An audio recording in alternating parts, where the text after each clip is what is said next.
s'imaginer les scènes que te présente le maître de jeu pour mieux vivre les événements du jeu de rôle, pour mieux les intégrer, pour ensuite pouvoir interagir avec, trouver des solutions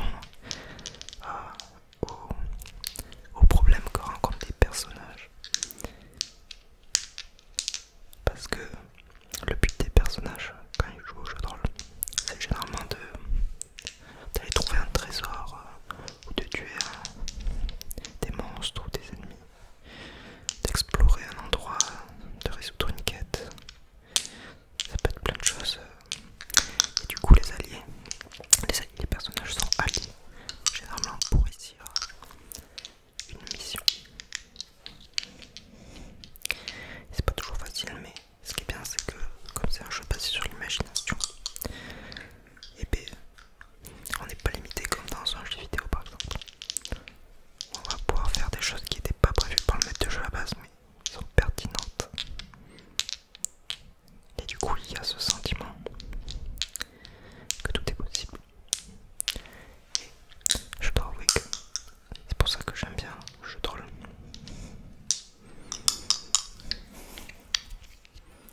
C'était l'été. On va changer de trigger. Hop.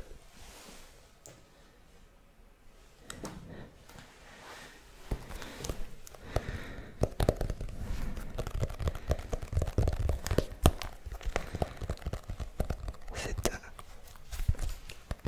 un manuel de joueur qui contient les règles de Donjons et Dragons pour les joueurs.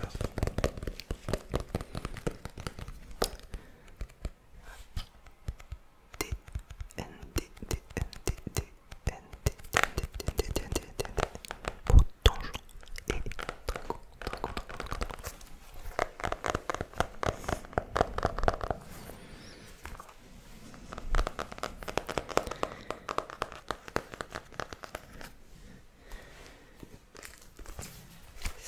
C'était un gros livre.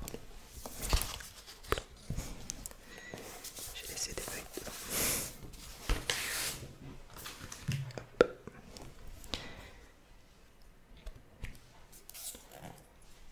Un petit trèfle à 4 feuilles, un peu décomposé, qui s'échette.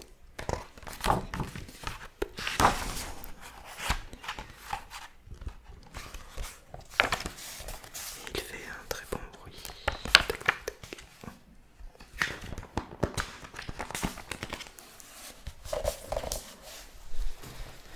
Et dans cette vidéo, je voulais vous faire mon top 3 des classes de personnages de Donjons et Dragons. Donc les classes, c'est un peu, pour ceux qui connaissent pas, comme un peu le métier ou la spécialisation de ton personnage. Ça va être plutôt quelqu'un qui combat comme un guerrier avec une épée, ou si c'est plutôt un jeteur de sorts comme un magicien ou un sorceleur. Vous allez voir, il y a deux types de classes. Du coup, mon top 3 des classes, je vais commencer par le dernier, enfin par le troisième, mais je finirai par le premier. C'est le suivant. Et je vais vous montrer ici des illustrations qui sont souvent très jolies. Hop, je vais trouver.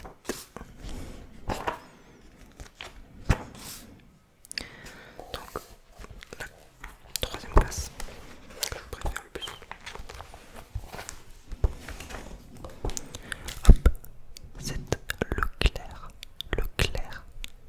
Le clerc ou le prêtre, ça dépend. Les deux se disent. Du coup, qu'est-ce que j'aime bien avec le prêtre? Et qu'est-ce que c'est le prêtre? Le prêtre, c'est un aventurier qui prie une divinité, un dieu, une divinité, un dieu, et du coup, qui tire des pouvoirs de la divinité. Donc le prêtre, lui, c'est notamment un allié qui va soigner ses compagnons.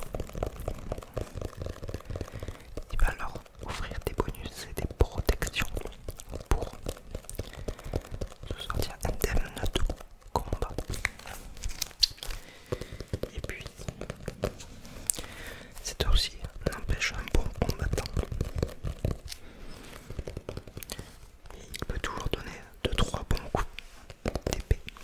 ses ennemis. C'est toujours intéressant. Et comme le soin c'est quelque chose de très important dans Donjons et Dragons, pour éviter que des amis ou des alliés ne meurent, je trouve que c'est un personnage très utile dans tout bon groupe d'aventuriers.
le sorcier, comme son nom le laisse croire, est un lanceur de sortilèges.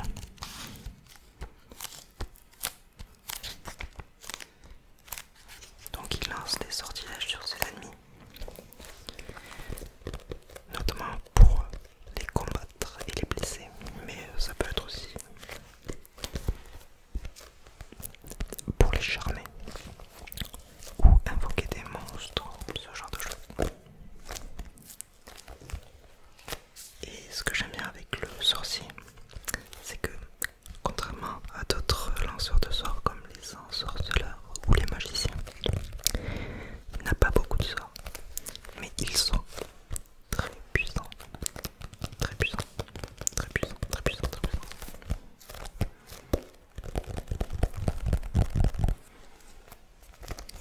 Et la différence aussi qu'il y a avec les autres jeteurs de sorts, c'est que le sorcier tire sa magie d'un pacte qu'il a signé ou conclu avec une entité puissante et peut-être maléfique, mais pas tout le temps. Et du coup, il doit accomplir des missions où il a un objectif qui est confié par ce patron avec qui il a conclu le pacte.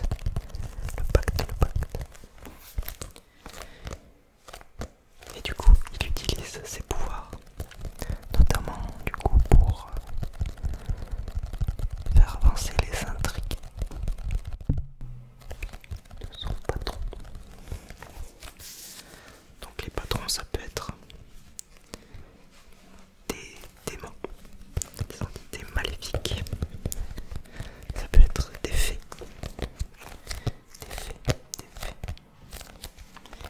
ça peut être, j'oublie le nom à chaque fois, mais des dieux très anciens ou